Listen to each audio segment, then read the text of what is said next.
Hello friends, welcome to Mat Kitchen. Mat কিচেনে আপনাদের সবাইকে স্বাগত। আজ আপনাদের সামনে নিয়ে এসেছি কাতলা মাছের একটা হালকা পাতলা ঝোল রেসিপি। এখন প্রচণ্ড গরম, একদম বেশি তেল মশলা খেতে একদমই ইচ্ছে করছে না, তাই ভাবলাম আজকে একটু পাতলা করে ঝোল করিয়ে সেটাই শেয়ার করছি।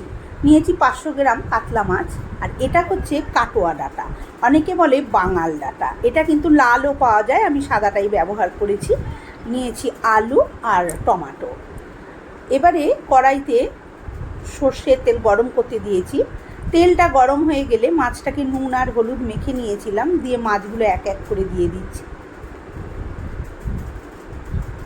মাছ ভাজার আগে তেল কিন্তু খুব ভালো করে গরম করে নিতে হবে, তাহলে মাছ কিন্তু কখনোই কড়াইতে লেগে যাবে না। তেল দিয়ে বেশ ধোঁয়া উঠবে, সেই সময় মাছগুলোকে দিতে হবে। তাতে ছোট মাছ হোক আর বড় মাছ হোক, কখনও কড়াইতে মাছ লেগে যাবে না। আর যদি তাতেও কারোর অসুবিধা হয়, তাহলে তেলের মধ্যে একটুখানি লবণ ছিটিয়ে দেবেন, তাহলে মাছ আর কড়াইতে লাগবে না।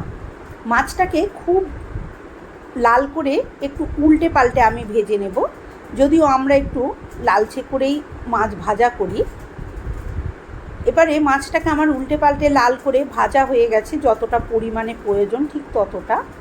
এবারে আমি মাছগুলোকে তুলে নিচ্ছি।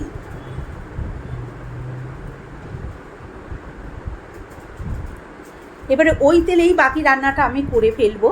প্রথমেই আমি দিয়ে দিচ্ছি 1/2 চামচ সাদা গোটা জিরে ফোড়ন। ফোড়নটা ভালো মতন হয়ে গেলে এখানে আমি আলুগুলোকে দিয়ে দিলাম। আলুটাকে দিয়ে এবারে একটু ভালো করে এইভাবে নাড়াচাড়া করে নেব।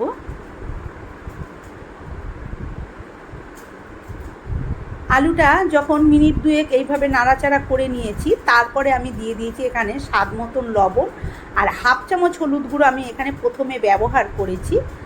এবার নুন আর হলুদের সঙ্গে আলুটাকে আরও মিনিট 2 আমি ভেজে নিয়েছি। তারপরে দিয়ে দিচ্ছি একটা টমেটো।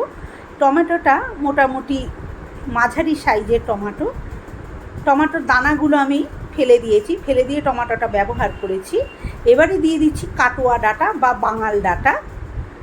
এবারে ডাঁটাটাকে দিয়ে এবার আরও আমি একটুখানি সমস্ত সবজিগুলোকে একটু ভাজা ভাজা টাইপের করে নেব। সবজিটা বেশ কিছুক্ষণ নাড়াচাড়া করে নিয়ে এবারে দিয়ে দিচ্ছি মশলার মধ্যে প্রথমেই আমি 1/2 চামচ হলুদ গুঁড়ো দিয়েছিলাম, তাই আমি আরও 1/2 চামচ হলুদ গুঁড়ো এখানে দিলাম।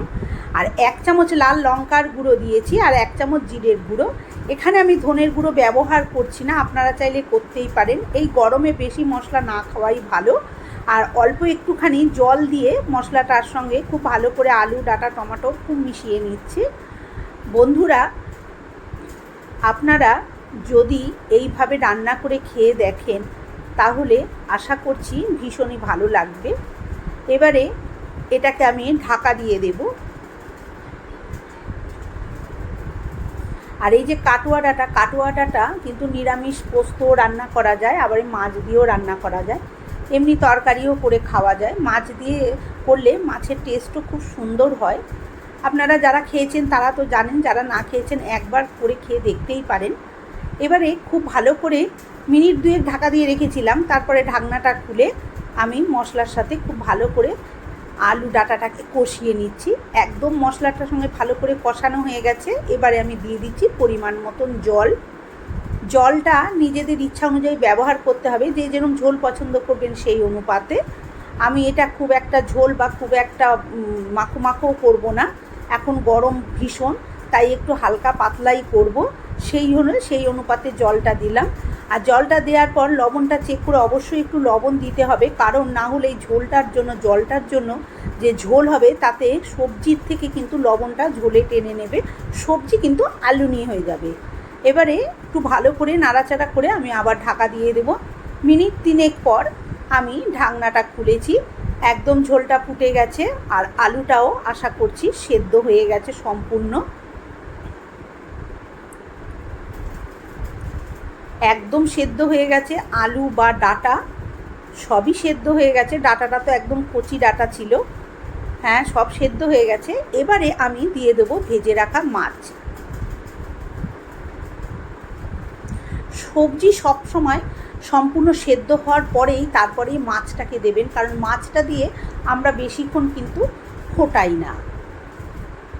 এবারে মাছটা দিয়ে দিয়েছি, মাছটা দিয়ে একটু নাড়াচাড়া করে খুন্তি দিয়ে মাছগুলোকে ঝোলের মধ্যে ডুবিয়ে দিচ্ছি। আর এবারে ঢাকা দিয়ে দেবো আরও 2-3 মিনিট, ঝোলটাকে আমি ফুটিয়ে নেব। বন্ধুরা, আমার আজকের এই পাতলা আলু ডাঁটা দিয়ে মাছের ঝোল রেসিপি যদি আপনাদের ভালো লেগে থাকে তাহলে একটা লাইক দেবেন, শেয়ার করবেন। আমার চ্যানেলে নতুন বন্ধু হয়ে থাকলে চ্যানেলটি সাবস্ক্রাইব করার অনুরোধ রইল। পাশে থাকা বেল আইকনটা অবশ্যই প্রেস করবেন, কারণ আমি যখনই নিত্য নতুন রেসিপি শেয়ার করব নোটিফিকেশন আপনাদের কাছে পৌঁছে যাবে সবার আগে। এবারে আমি আলুটাকে দেখুন একটু ভেঙেও দিতে পারি, 2-1টা আলু এখানে ভেঙে দিলে ভালোই হবে, ঝোলটা একটু গাঢ় হবে। এবারে আমি গ্যাসটা নিভিয়ে স্ট্যান্ডিং টাইমে রেখে দেবো, যেটুকু ঝোল আছে আলুর জন্য আরেকটু টেনে যাবে। তারপরে আমি সার্ভ করে দেখাচ্ছি। এখন মাছের ঝোলটা কিন্তু ঠান্ডা হয়ে গেছে, দেখুন কেমন দেখতে হয়েছে। বন্ধুরা, আজকের মতন এই পর্যন্ত, আবার হাজির হব অন্য কোনো রেসিপির সাথে। ততক্ষণ ভালো থাকবেন, সুস্থ থাকবেন। ধন্যবাদ।